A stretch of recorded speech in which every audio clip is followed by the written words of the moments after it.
Pozdravljeni, drage študentke, cenjeni študenti, spoštovane kolegice, spoštovani kolegi, na enem izmed dogodkov v tednu Going Green Global, ki ga vsako leto tradicionalno organiziramo v okviru Fakultete za dizajn in kjer predstavljamo neke aktualne teme, ki so še kako pomembne za oblikovanje urbanih, arhitekturnih in drugih projektov. Danes bomo govorili v angleščini zaradi naših številnih Erasmus študentov. So, dear students, very warm welcome on Design Talk during Going Green Global Week. We are going to speak about the global biophilic design movement. I would like to introduce a little later to my colleagues. One is Assistant Professor Ggg Design. She's going to represent design inspired by nature and Biophilia and Biomimicry. And our master graduate interior design, Miss Lucia Erjavec-Primožič. She's going to speak about biophilic principles in interior design. I would like to mention that now in these 3 days we have many events. Very important are also 2 exhibitions which are in House of Design Management and Innovation, and of course also all other events. But if we look back, we have to admit that these 2 years, 2020 and 2021, thus was the most challenging and unpredictable years in many decades. And with coronavirus pandemic, that is still going, but it will be better, of course. We are hoping on all these wishes for our spring and summer, has brought enormous social and economic changes around the globe, the changes that in most cases will take years to overcome. Now, also during this Going Green Global Week is a General Assembly of our World Design Organization. It is taking place in Shunde in China, and of course all students from all 7 continents are speaking about the problems on the educational development and art educational problems. But all in all, we have to add that the pandemic has also affirmed the value of science as a reliable instrument to understand and to overcome natural threats. Under the guidance of academic and professional bodies, the local and national strategies for fighting the virus have been developed. Reliable scientific and technical advice in parallel with cooperation have been proved as the only way to address challenges that go beyond the borders. As a part of European Union's coronavirus recovery plan, the European Commission has announced plans to create a new European Bauhaus modeled on the influential design school to kickstart a cultural and sustainable movement in European Union. It is imagined as a new cultural project of Europe, a co-creation space where engineers, students, artists, architects, designers, philosophers are meant to work together. Faculty of Design became a partner of New European Bauhaus platform 1 year ago. And of course, every project which is going on during this academic year have been planned in accordance to this New European Bauhaus philosophy. It became a driving force to bring the European Green Deal to life. in an attractive, innovative, and human-centered way. New European Bauhaus will be a movement based on sustainability, inclusiveness, and aesthetics. So a new wave of sustainable urbanism focuses on bringing nature into the heart of the cities. But not only in the heart of the cities, but in the heart of every house, every space, every interior design, and new urban design practices are gaining momentum worldwide to address the challenges posed by climate change and the COVID-19 pandemic. One of the examples of having a moment right now, what we are talking today, is Biophilic Design, the discipline of designing spaces according to the principle of nature. The emerging wave of forests like urban spaces can reduce emissions, enhance community belonging, and improve our well-being.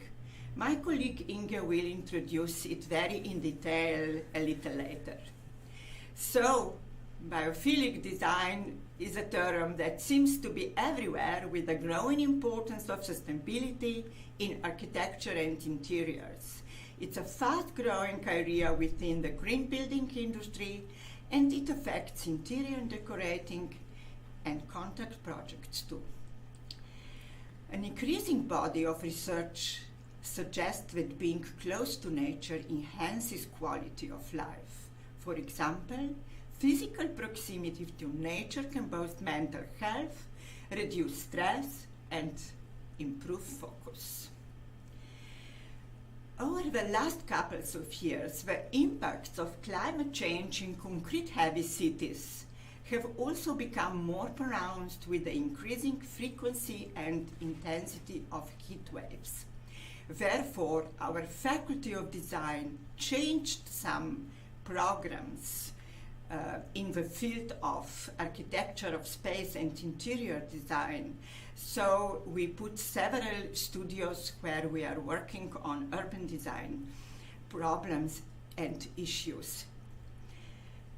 The COVID-19 pandemic, on the other hand, has transformed people's relationship to cities by prompting them to spend more time outdoors. Biophilic design also offers a potential answer to both of these disruptive forces facing the future of cities. It's a great problem on the whole global world. From urban forests to carefree city centers, various initiatives today are bringing nature into cities in novel ways to make cities cleaner, safer, and more enjoyable for everybody. The pandemic supercharged the popularity of pedestrian-friendly urban spaces, although they were initially devised as quick, temporary solutions to help residents gather safely amid lockdowns. Many cities are now opting to make their pop-up car-free streets permanent, like many in the world, but also where we are here now in Ljubljana. The Faculty of Design, with the new international platform Going Green Global, which we have established a couple years ago, and all our networks like World Design Organization, BIDA, ALICE, JIT, and so on, and competencies, is already developing sustainable design for a new European Renaissance, and therefore we can be the home of a flowering of the third millennium Renaissance. So, my dear friends of design, of sustainable design, thank you for your attention. And now I would like to invite my colleague, Assistant Professor Inge Kalan-Liepper, to introduce us about biophilic. Inge, the stage is yours. Thank you. Warm welcome.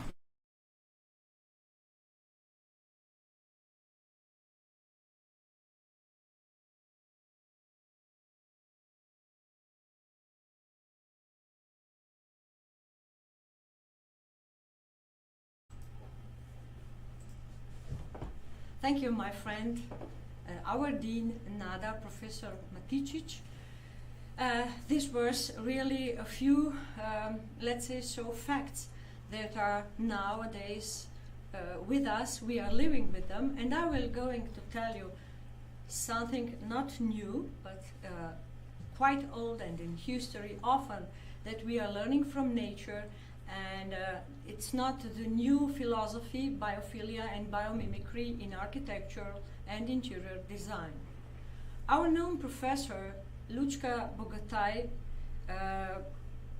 Kajfeš, she told us that our Earth is not growing. It is the same, and it will be the same. So we must be so friendly if we want to live healthy lives on. There are about 7.7 billion people on Earth. By 2100, there will be about 11 billion people on Earth. The world's population, however, is still growing by more than 80 million a year, but it's likely to continue to grow until the end of this century. So this picture shows us our green, let's hope so, that this green and healthy Earth. We are so, let's say, so lucky that we are living in tiny little European country, Slovenia. We have enough of forest, enough of wood, so, and our air is quite not yet so polluted as all over the world. Sustainable architecture is the key to an environmentally positive future. Only by living more economically with our resources can we hope to protect our environment and climate.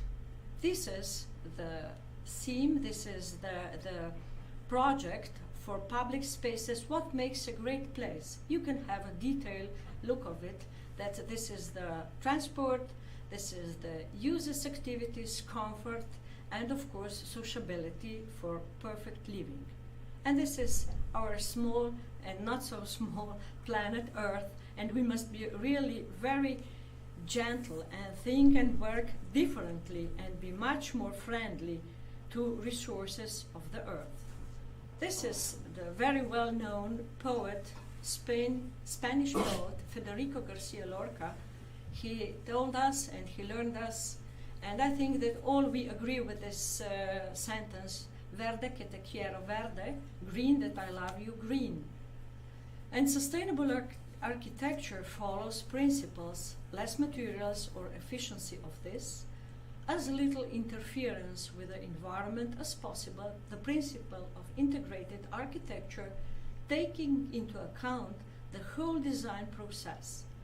And this is one of the examples that we can make the isolation and use the materials to live comfortably as well from the nature, so like this roof is made from grass.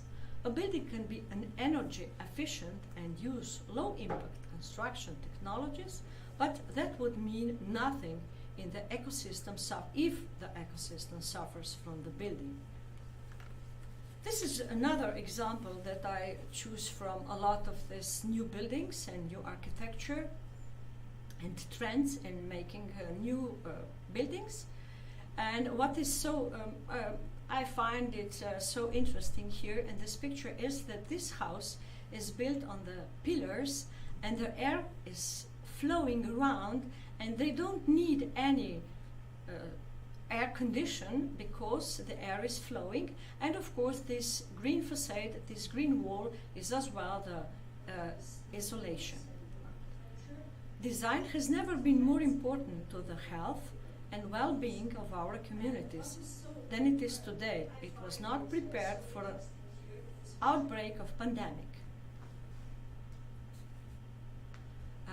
As you can see here, I as well put a photo as an example that we can make a nature shade, nature walls against the hot summer sun. And of course, as I told before, I'm from Ljubljana, and we are really very happy that we can go in this time to our green urban places like Tivoli. The pandemic showed how very important it is to have an access to green areas. we can as well go to the wood and breathe and think and clear our minds and get the energy from the nature, from the, as I told you before, from the woods. One of the examples is here, how can we make and put and install in the urban space, the park, that is useful even now when it's in the time of pandemic. Architect Precht designs Parc de la Distance in Vienna for outdoor social distancing. And as you can see, we can have really a good decision and ideas. There are many reasons to rejoice in 2022, especially when it comes to home. After a year that has allowed us to spend more time at home, the new year is an opportunity to bring comfort and creativity in our living spaces. We can as well make ideas to approach to design home offices, as we were working at home and have online discussions and lectures, and if we have opportunity, we can install a small greenhouse and small office on our gardens, or maybe we can install the green walls in our tiny homes, flats, if it's possible. These are the new parameters with a focus on health-oriented approaches. New standards will be set. While the notions of modular design, prefabricated elements, flexible partitions, and lightweight construction will continue to grow. Green walls can reduce urban pollution. Recent research suggests that plant-covered exterior walls could reduce air pollution on some city streets. Here is an example of this green wall, but there is one big but, and I will tell you why. This is the example, and this is the photo of a perfect skyscraper with a greenery in front of each flat that was done by architect Stefano Boeri and his colleagues in Milan. But what is this but?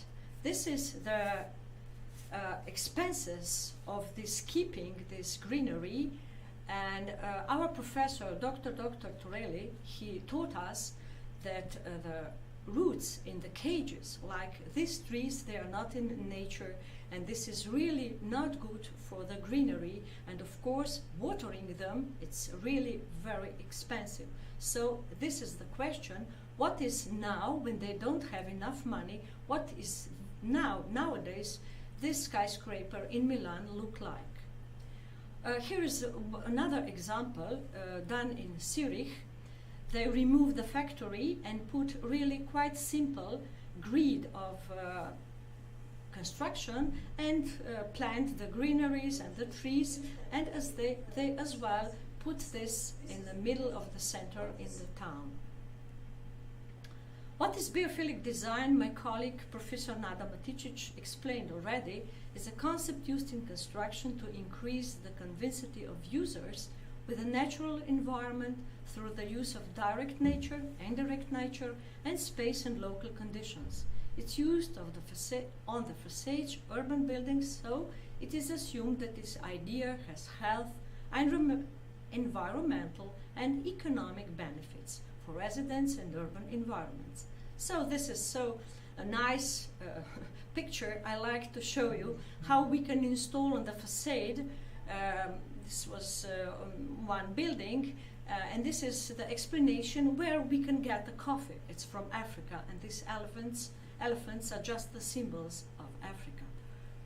The guiding principle is quite simple. Connect people with the nature to improve their well-being and quality of life. The idea of biophilia was defined in ancient Greece as love of life. It's not today's philosophy, it was really in antique as well. Although the term may seem relatively new and emerging as a trend in architecture and interior design, the concept of biophilia was first introduced by physiologist Erich Fromm in 1964, and later on with biologist Wilson. They studied the lack of connection with the nature caused by urban life.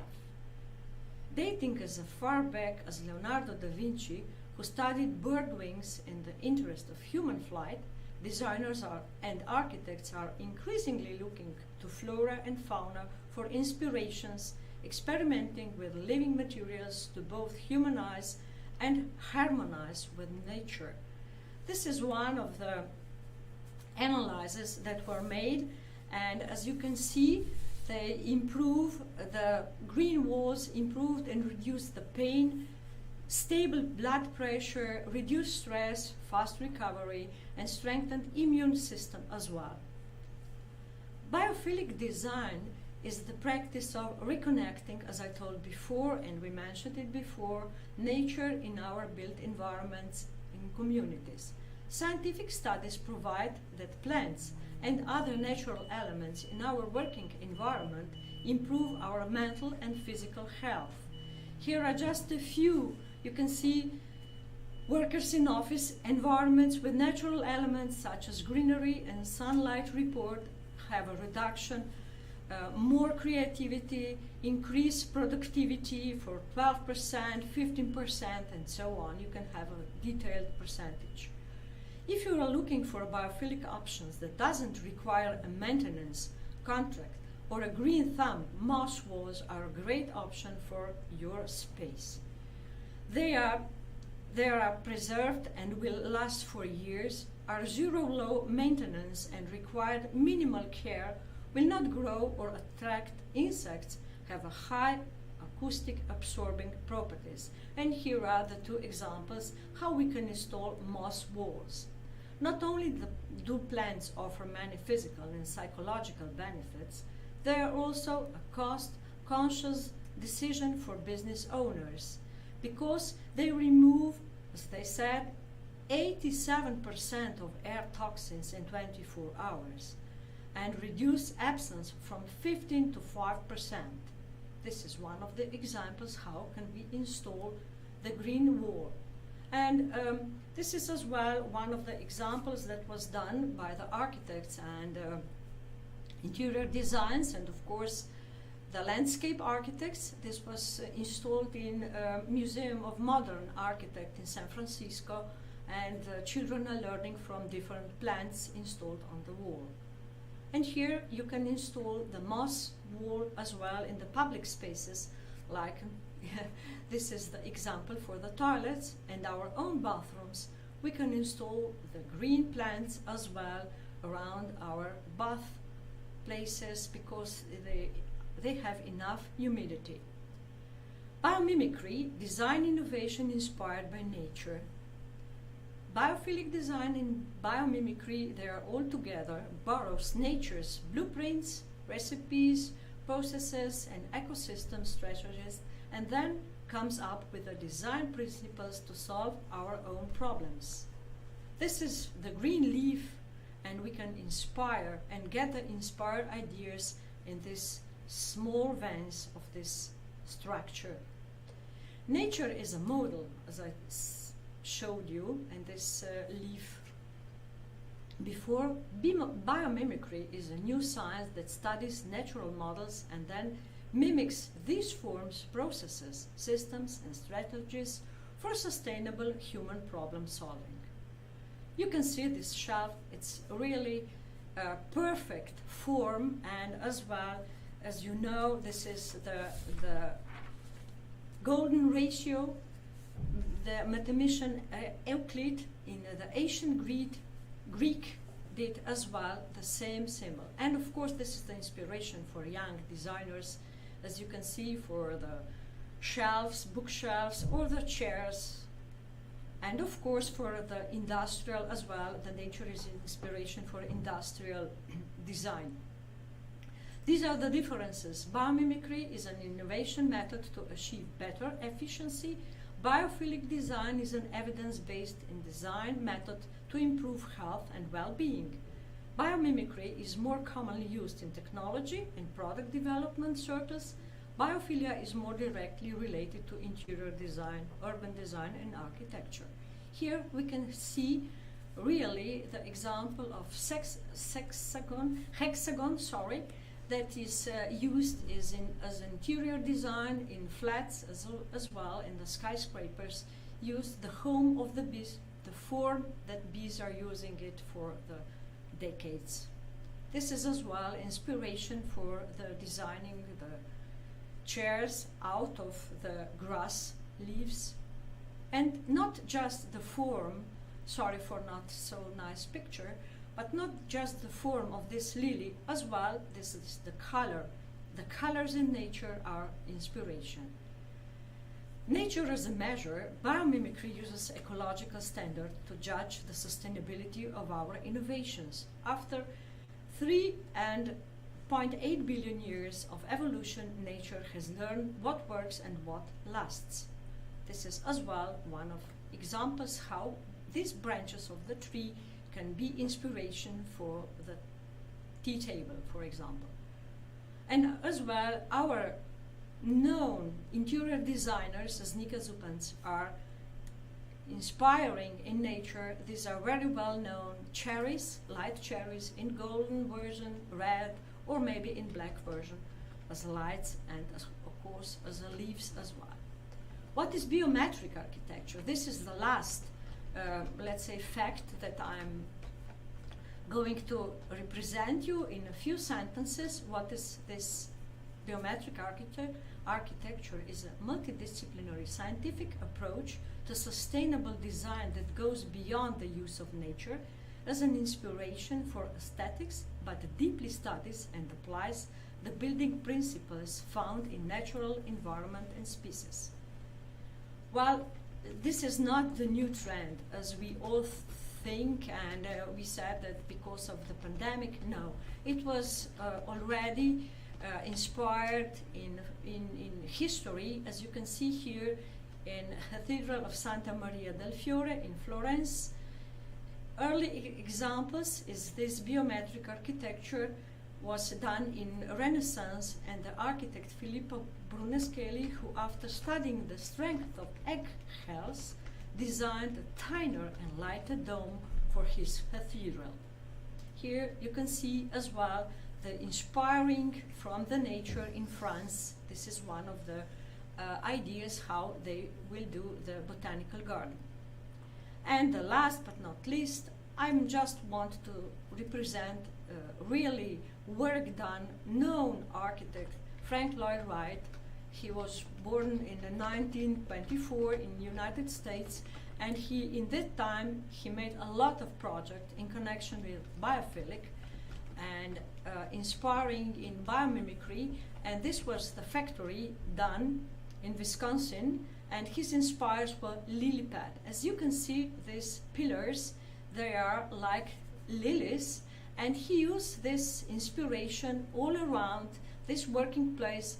And in 1936, 39, this was his really custom-made office places.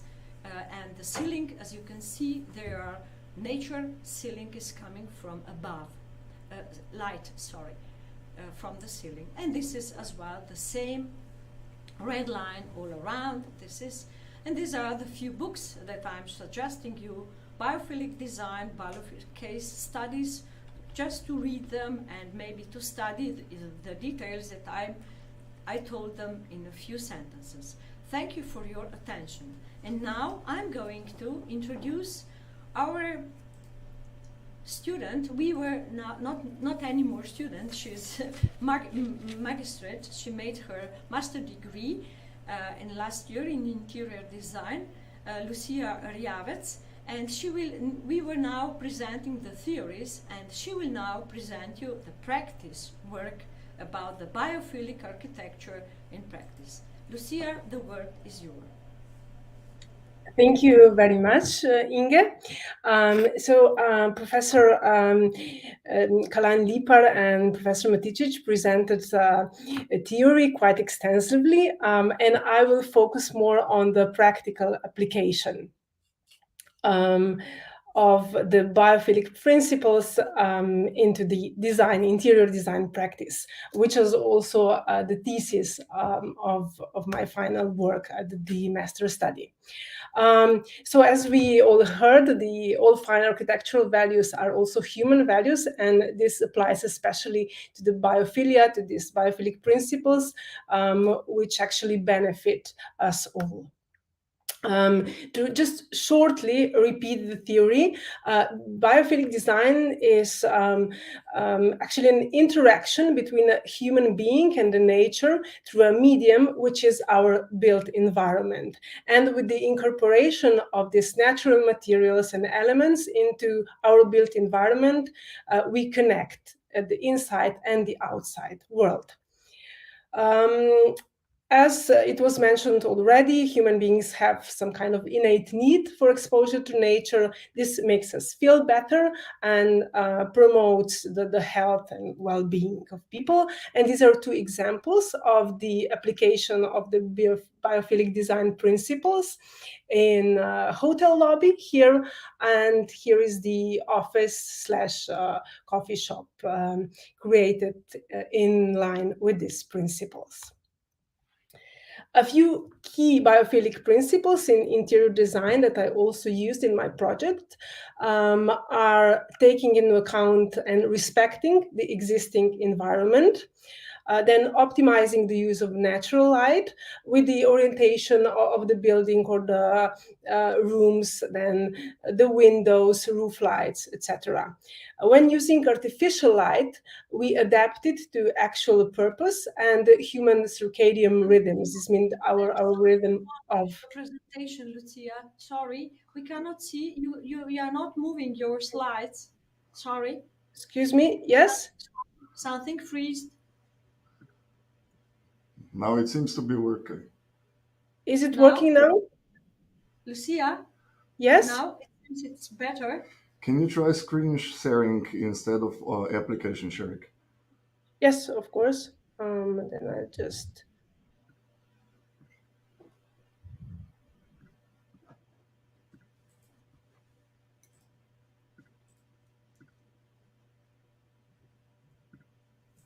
Is it better now? Super. Yeah. Okay. So, did you hear the beginning, or should I start from the start again? We heard it. We heard it. Yeah. Okay. So I continue with the key here. Okay. So when we use the artificial light, we adapt it to the human circadian rhythms, our rhythm of being awake and being asleep. While we use natural, if possible, local materials, such as wood, clay, earth, stone, etc. And we pay a lot of attention to the right use of the airflow, of sound and temperature. As mentioned, we use greenery when adequate. So the biophilic design doesn't mean that we exaggerate with greenery. So we need to be able to care for it properly. And also it should be chosen in a way that fits the purpose and fits the natural conditions given in a place. So we don't force anything. And then there are natural colors and textures that are also important to complete the entire picture. And last but not the least, there is a close connection between sustainable and biophilic design, which means that both together try reducing the carbon footprint. So here I have this small graphic showing on one side the biophilic design principles, and on the other side the sustainability. But these are the two sides of the same coin, I would say, because sustainability is a bit more technical, is getting all the environmental certifications and ratings in a building, using recycled furnitures, recycled building materials, and of course incorporating all these heating and air conditioning technologies. So both together, they can increase our productivity. This is especially important for the work environment, also the home offices, which are an everyday phenomenon nowadays. They improve, they have these health benefits and very positive environmental impact. As already mentioned, biophilic design is not something new. It roots down to ancient Greece. Here I have a more recent examples from the previous century. So Frank Lloyd Wright designing this wonderful falling water house, being biophilic on the outside and the inside. And Slovenian architects, France and Marta Ivanšek, who in 1960s, they built the famous Murgle neighborhood, trying to reach a balance between nature and human and urban, and giving people like a really a proper way of proper space for quality living in an urban environment. Some contemporary Slovenian references here. This is a house among birches, then Soške Vile, and of course a Slovenian pavilion in Expo 2020 or 2021-22, still ongoing. All designed with natural materials and a really thought of bringing nature and the built environment close together, leaving as small carbon footprint and environmental impact as possible. The use of natural materials in modern building is also on the rise. So here we have some examples of building with earth, rammed earth. One very famous architect using this in her practice is an Austrian Anna Heringer. So here we can see using the earth and the hay in her projects all over the world. And also the Austrian pavilion for the Expo was built in this manner. And this brings us to interior landscaping, which is far more than interior, than decorating with plants and other natural materials, but also, as mentioned, using the natural light, make the best use of the temperature of air flows, etc. Because where we are importantly influences who we can be. Now, for the plants themselves and the greenery in general, the benefits of including them into the built environment are numerous. There are lower values of CO2 because especially in the offices, lots of CO2 is accumulated as a result of the exhaled air and also the product of heating system and numerous electronic devices we use today. Also, the greenery would improve the relative humidity in the air. It would reduce some harmful gases, as benzene and formaldehyde, for example. There will be less dust particles. The temperature can be lower, the noise levels reduced, and of course they have this really high design value. They can be used as dividers, as decorations. They can hide less aesthetic elements, etc.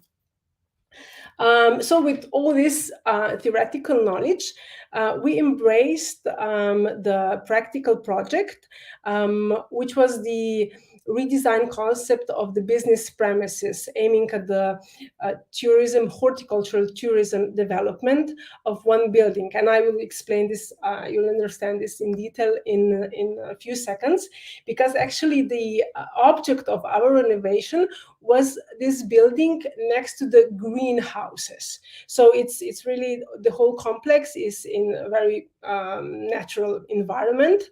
And we were especially inspired by the greenhouses and the plants grown in them. So this is the surrounding object. They have garden shop there. They grow plants, and they have this magnificent magnificent collection of cactuses from all over the world. Also, the views from the building are really nice. There are these hills and greenery all over the place from the three sides, except from the northern. And the location itself benefits from lots of sun throughout the entire year. So we really wanted to optimize this, to make good use of this natural gift.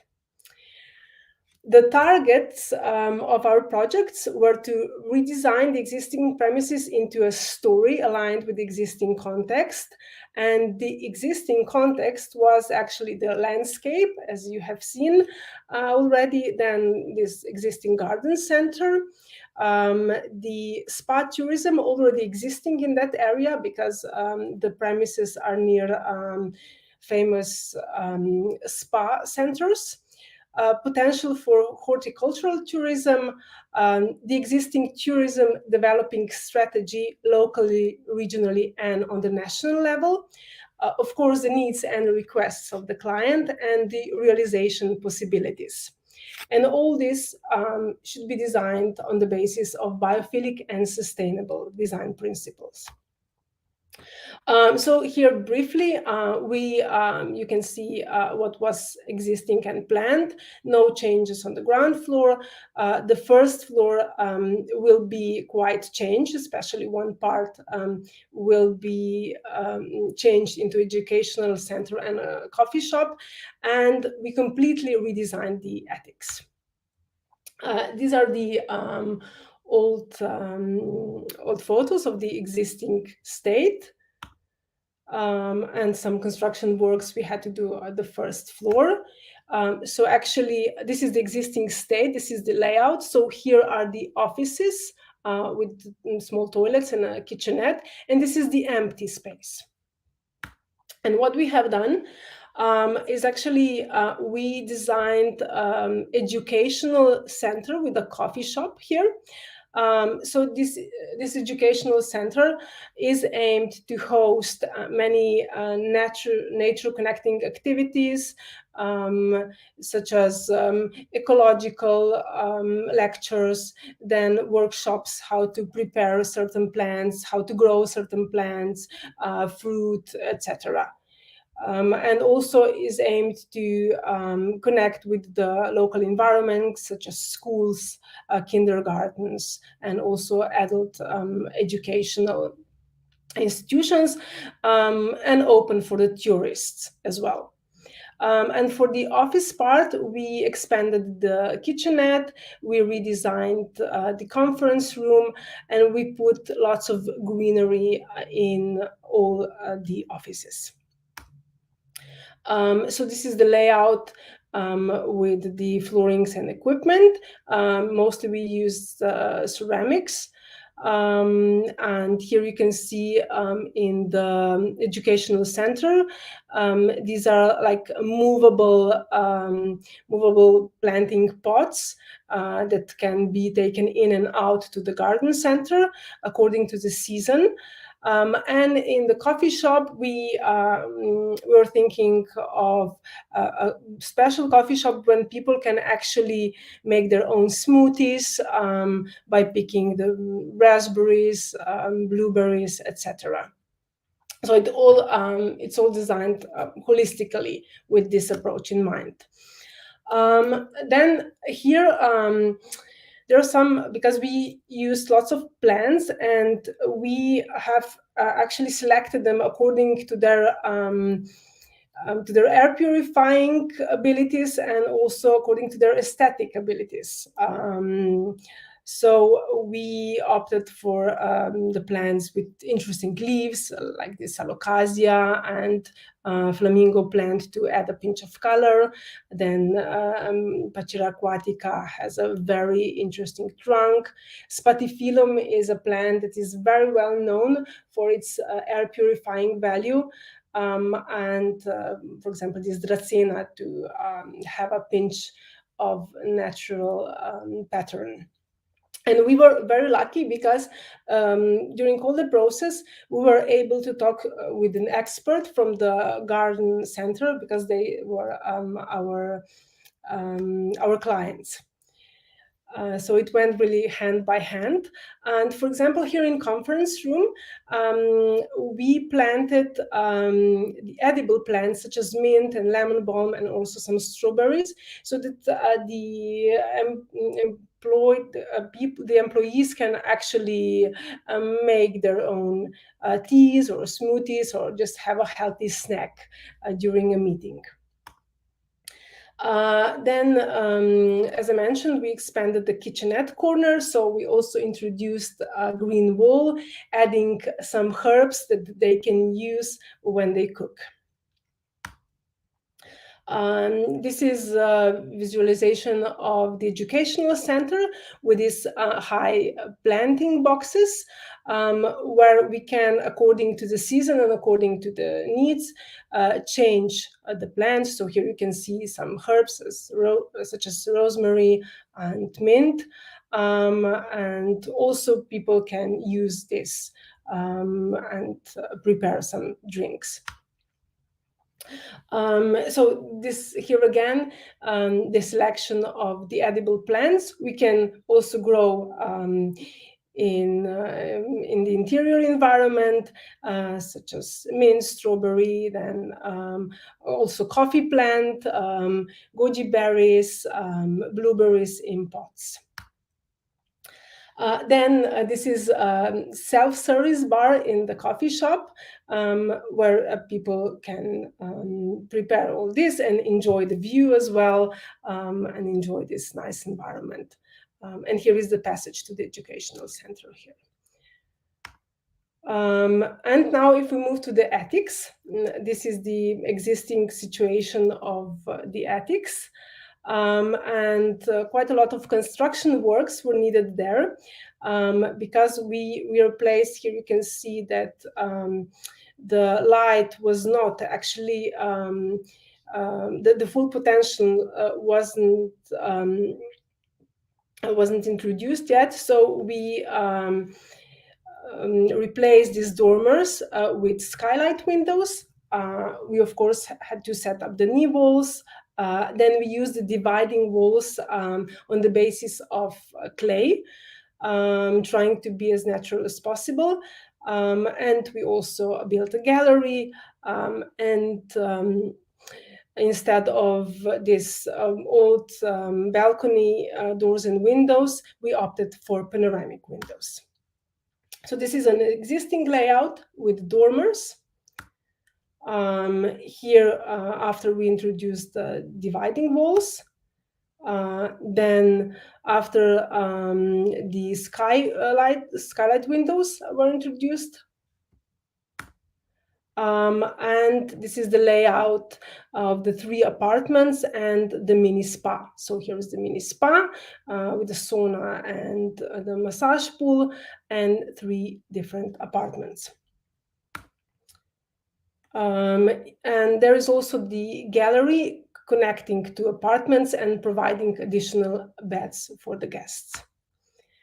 As far as floorings and furniture go, we opted for hardwood, and the gallery was done by a fir tree wood, and also into the middle, and to add a pinch of color, we opted for this patterned carpet. So these are a few sections. And visualizations. So this is the apartment Cactea, and here, of course, as the name already suggests, we introduced some cactuses and succulents. So here is the selection again with after consulting the client, and also we were taking some the same plants as there are in this cactus collection. So you can see that we can actually achieve interesting design effects with the choice of the plants. The apartment rosemary, again cactea with some green walls. And also with the green walls, as I mentioned, we should take into consideration the position of the room, so whether there's lots of sun or shadow or moisture, and according to that we then select the plants, and they can be like really colorful, or they can be more minimalistic. They can be only herbs walls, so functional, very really good for kitchen, for example, or made of moss if we don't have time to take care of them, because they are mostly self-cleaning and they clean the air as well. This is the southern apartment called Meridian, and here we've chosen Mediterranean plants such as tangerine trees, other citruses, olive tree. Here is a selection of the plants that will grow, will give aesthetic value and will grow successfully in such environments. And of course, as most of the plants all have Latin names, so we wanted to introduce this feature as well. And on the walls, for the walls, we designed these Latin proverbs connected with nature. And here we have the gallery, also taking advantage of the sun position of the place, the gallery entrance. And then there is this mini Venus monstera, where we used moss, monstera plants. This is the rest corner in the spa, the view of massage pool and sauna. So some plants for wellness that really love high temperature and humidity, like calathea and ivy, orchids, monsteras, philodendron, etc. So some section cuts, and to somehow have the entire story comprehensive, we also designed this facade with this Siberian larch wood, so that everything looks complete.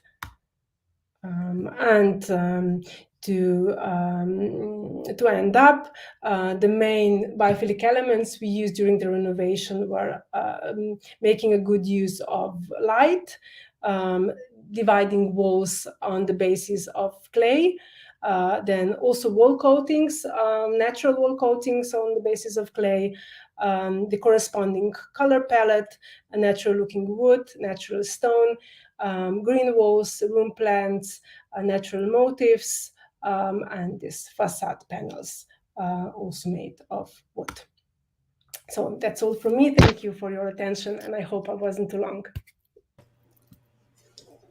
Pozdravljeni, hvala lepa, Lucija. Zelo sem vesela, da naši študenti upoštevajo vse principe trajnostnega oblikovanja, upoštevajoč tako izbor materialov, barv kot vse te biofilijske filozofije. Hvala tudi Inge za izčrpno prezentacijo. Thank you very much, dear students. I wish you a wonderful, sunny afternoon. Goodbye.